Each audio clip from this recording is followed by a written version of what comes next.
네, 안녕하세요. 오늘 저희와 함께 깊이 파고들 자료는 유진투자증권에서 나온 리포트입니다. 아주 흥미로운 주제인데요. 네, 안녕하세요. 바로 원화 스테이블 코인 시대가 열리면 누가 승자가 될 것인가. 특히 카카오페이에 주목한 분석 보고서입니다. 네, 맞습니다. 이 보고서는 만약에 원화랑 1대1로 가치가 고정되는 그런 디지털 화폐, 그러니까 스테이블 코인이죠. 이게 도입되면 금융시장 판도가 어떻게 바뀔까 이걸 예측하고 있어요. 네, 특히 좀 의외일 수 있는데 선불 충전금 규모, 이걸 핵심 승부처로 보고 분석을 하고 있습니다. 이게 또 여러분 지갑 사정이랑도 관련이 있을 수 있겠네요. 맞아요. 그래서 오늘 저희의 목표는 이 보고서를 통해서요.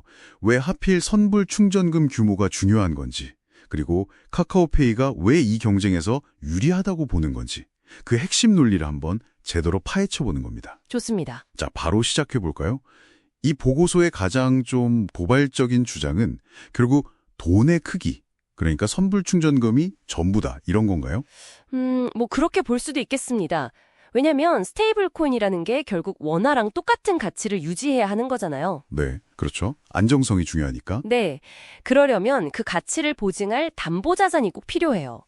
근데 보고서가 보기에는 이용자들이 카카오페이나 네이버페이 같은 데 미리 충전해둔 돈, 바로 그 선불 충전금이 가장 확실하고 또 즉각적인 담보가 될 수 있다는 거죠. 아, 우리가 그냥 편하려고 충전해 놓은 그 돈이요? 네, 바로 그 돈입니다. 그러니까 충전금이 많으면 많을수록 발행할 수 있는 스테이블 코인의 한도, 이걸 이제 담보 여력이라고 하는데 이게 커지는 구조인 거죠. 그렇군요. 단순히 편의성을 위한 돈이 미래 디지털 화폐의 기초가 된다니 이거 좀 신기한데요.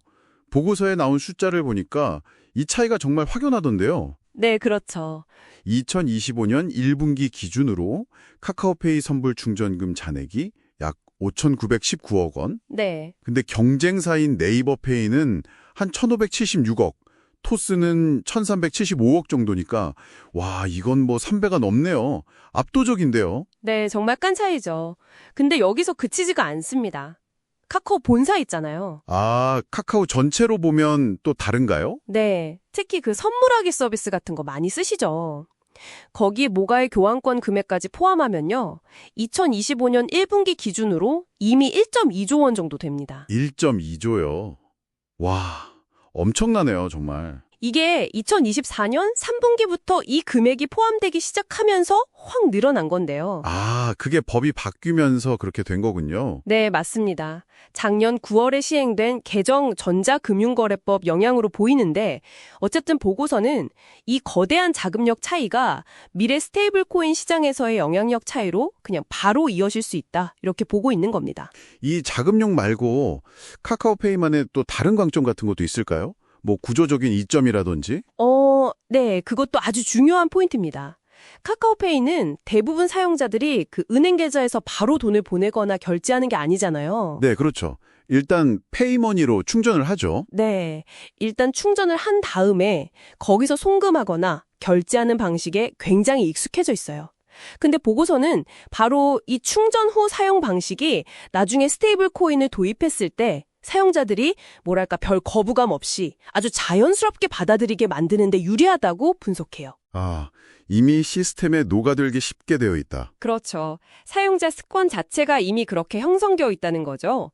반면에 이제 토스 같은 경우는 은행 계좌를 그냥 직접 연결해서 중개하는 방식이 주력이잖아요. 네, 맞아요. 바로바로 빠져나가죠. 그래서 자체적으로 스테이블 코인을 발행하기보다는 그냥 외부에서 만든 스테이블 코인을 가져와서 연결해주는 역할에 머물 가능성이 있다, 뭐 이런 예측도 하고 있고요. 확실히 그 경험의 차이가 크겠네요.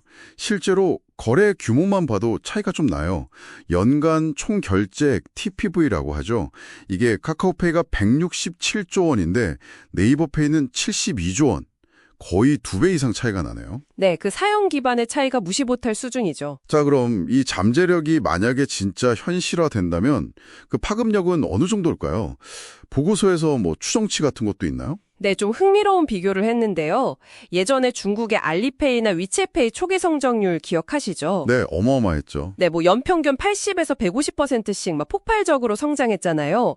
그걸 참고해서 아주 보수적으로, 정말 보수적으로 잡아서 연평균 70% 정도 성장한다고 가정을 해보면요. 70%도 사실 엄청난 성장인데요. 그렇죠. 엄청난 거죠. 근데 그렇게만 돼도 2030년에는 카카오 그룹 전체, 그러니까 카카오랑 카카오페이를 합쳐서요. 이 선불 충전금을 담보로 운용해서 얻는 스테이블 코인 관련 수익이 연간 1조 원을 넘을 수 있다는 겁니다. 와, 1조 원이요? 네. 만약 운용 수익률을 4%로 가정하면요.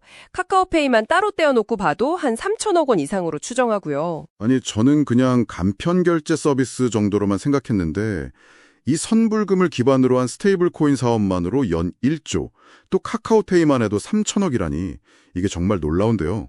네, 잠재력이 크다는 거죠. 근데 이게 그냥 상상 속의 이야기인가요? 아니면 실제로 카카오페이가 뭔가 준비하는 움직임 같은 것도 포착된 게 있나요?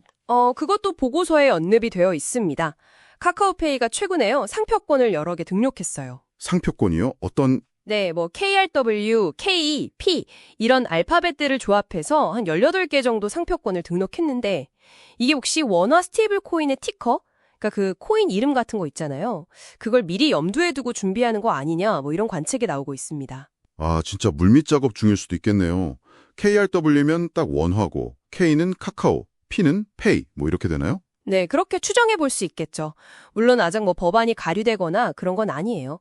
넘어야 할 산은 많지만 금융당국 분위기도 핀테크 기업의 스테이블 코인 발행이나 유통에 대해서 예전보다는 좀 유연한 입장을 보일 가능성이 있다. 이런 이야기가 나오니까요.